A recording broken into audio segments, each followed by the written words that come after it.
Você já parou para pensar como surgiu o primeiro sacerdote da história de Israel?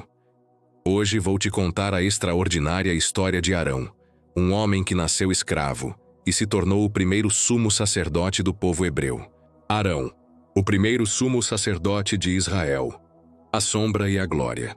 Muito antes da construção do templo em Jerusalém, antes mesmo da travessia do Mar Vermelho, houve um homem cuja trajetória marcou para sempre a relação entre Deus e o povo de Israel.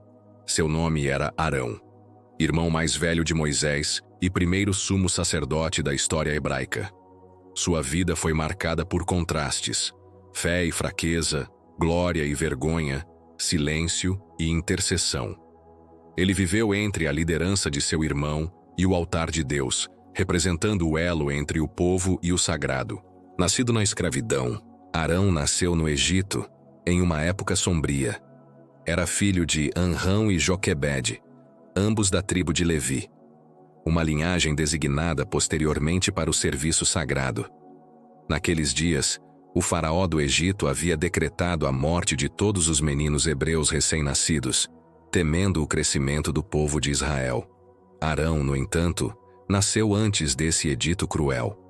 Foi poupado da morte, mas cresceu em meio à opressão, conhecendo desde cedo o peso da escravidão. Arão foi irmão de Miriam, a profetisa, e de Moisés, o grande libertador de Israel. Embora Moisés fosse adotado pela filha do faraó e criado nos palácios egípcios, Arão cresceu entre os seus, no sofrimento e na resistência silenciosa dos hebreus. Ainda que distantes em criação, os irmãos mantiveram um laço inquebrantável, que mais tarde seria fundamental para a libertação do povo. O chamado e a missão. Quando Moisés teve seu encontro com Deus na sarça ardente, ele recebeu uma missão divina: libertar os hebreus do Egito. Mas Moisés hesitou. Sentia-se incapaz, com dificuldades para falar em público. Foi então que Deus apontou Arão como seu porta-voz. Eis que o teu irmão Arão, o levita, é eloquente. Ele sairá ao teu encontro e se alegrará em seu coração. Êxodo 4:14. Deus uniu os dois irmãos em missão. Arão foi ao encontro de Moisés no deserto, e juntos retornaram ao Egito. Ali, diante de Faraó, começaram a proclamar: Assim diz o Senhor, deixa ir o meu povo. Arão passou a ser o profeta de Moisés, não no sentido de prever o futuro, mas como mensageiro e representante. Era ele quem falava em nome de Deus diante do faraó. Foi Arão quem lançou o cajado que se tornou serpente. Foi ele quem estendeu o braço sobre o rio Nilo, transformando suas águas em sangue. Ele foi o instrumento visível da autoridade divina nas pragas que devastaram o Egito. Do Egito ao Sinai, após a 10ª praga, a morte dos primogênitos e a libertação do povo hebreu, Arão seguiu com Moisés na longa jornada pelo deserto. Em Mara, Elim e Refidim, viu milagres e provisões.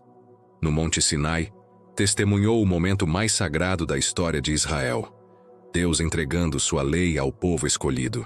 Arão foi chamado por Moisés para subir parcialmente ao monte, como um dos líderes espirituais do povo. Ele estava entre os poucos autorizados a se aproximar da glória divina. Êxodo 24:1-2. Porém, foi exatamente nesse período que um grave erro manchou sua história. A queda, o bezerro de ouro.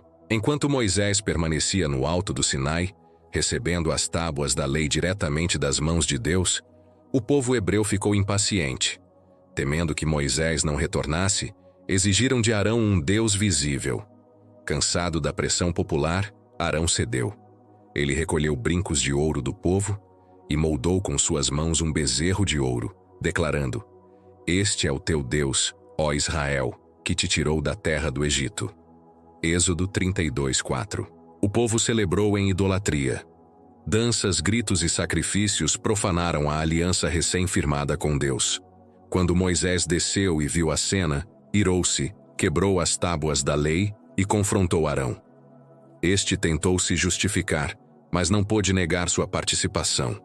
Apesar da gravidade do pecado, Deus, em sua misericórdia, não o destruiu. O Senhor restaurou Arão e o escolheu para uma função ainda mais sagrada: ser o primeiro sumo sacerdote de Israel, consagrado por Deus. Nos capítulos seguintes do livro de Êxodo, Deus instrui Moisés a separar Arão e seus filhos para o sacerdócio. A consagração é meticulosa: vestes sagradas, unção com óleo, sacrifícios específicos. Arão vestia o éfode, uma túnica bordada, com pedras de ônix nos ombros representando as tribos. O peitoral do juízo, com 12 pedras preciosas. A mitra, um turbante com uma lâmina de ouro onde se lia: Santidade ao Senhor. Ele também recebia o Urim e Tumim, instrumentos para buscar a vontade divina. Sua função principal era oferecer sacrifícios pelos pecados do povo, representar o povo diante de Deus e manter o tabernáculo em santidade. Sua consagração foi um marco histórico. Arão tornou-se a figura espiritual mais elevada de Israel. Era ele quem entrava no Santo dos Santos uma vez por ano, no dia da expiação, Yom Kippur, para interceder por toda a nação. Tragédia no altar. A santidade do sacerdócio não permitia negligência. Logo nos primeiros dias do ministério, 2 filhos de Arão, Nadab e Abiú, ofereceram fogo estranho diante do Senhor. Foi um ato de irreverência, e por isso Deus os consumiu com fogo celestial. Arão assistiu à morte de seus filhos e permaneceu em silêncio. Levítico 10:3. Ele sabia que a santidade de Deus exigia obediência absoluta. Mesmo na dor, reconheceu a justiça divina. Rebelião e confirmação. Mais adiante, no deserto, surgiu uma rebelião liderada por Corá, Datã e Abirão. Eles desafiaram a autoridade de Moisés e o sacerdócio de Arão. Alegaram que todo o povo era santo e que não havia necessidade de liderança espiritual exclusiva. Deus interveio com poder. A terra se abriu e engoliu os rebeldes vivos. Para confirmar publicamente a escolha de Arão, Deus ordenou que cada tribo trouxesse uma vara. No dia seguinte, apenas a vara de Arão havia florescido, brotado e produzido amêndoas. Números 17. Esse sinal encerrava qualquer dúvida. Arão era o escolhido de Deus para representar o sacerdócio eterno. A desobediência e a morte. Apesar de sua dedicação, Arão, junto com Moisés, cometeu um erro fatal. Em Meribá, o povo reclamava de sede. Deus ordenou que Moisés falasse à rocha, e dela jorraria água. Porém, Moisés e Arão bateram na rocha, com irritação, desobedecendo a instrução divina. Por essa falha, Deus declarou que nenhum dos dois entraria na terra prometida. Números 20:12.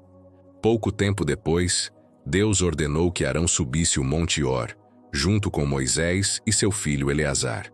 No cume do monte, Arão tirou suas vestes sacerdotais e as entregou ao filho, sinal de que sua missão havia terminado. Ali, em silêncio e paz, Arão morreu. Tinha 123 anos. O povo chorou sua morte por 30 dias. Números 20, 28, 29. O legado de Arão. A história de Arão não termina com sua morte. Sua linhagem sacerdotal continuou com Eleazar, depois com Finéias, e por gerações, os descendentes de Arão serviram como sacerdotes em Israel. Mais que isso, seu papel como sumo sacerdote prefigura a missão de Cristo. O autor de Hebreus declara: Cristo, o nosso sumo sacerdote, entrou no Santo dos Santos, não com sangue de bodes ou novilhos, mas com o seu próprio sangue. Hebreus 9:12. Arão foi o primeiro sacerdote. Jesus é o último e perfeito. Enquanto Arão precisava oferecer sacrifícios continuamente, Jesus ofereceu um único sacrifício eterno. Conclusão: a vida de Arão é um retrato do ser humano diante da santidade de Deus. Ele errou, mas foi restaurado. Ele liderou, mas também se submeteu. Foi mediador, intercessor e símbolo da adoração levítica. Hoje, o nome de Arão permanece entre os grandes da fé. Seu serviço aponta para um Deus que chama, corrige, restaura e usa homens comuns para propósitos eternos. Não deixe de compartilhar com seus amigos. Ative o sininho, se inscreva no canal e deixe seu like. Juntos, vamos descobrir mais histórias incríveis da Bíblia que transformam nossa fé até hoje. Muito obrigado por sua companhia. Nos vemos no próximo vídeo. Nós do canal O Escolhido agradecemos.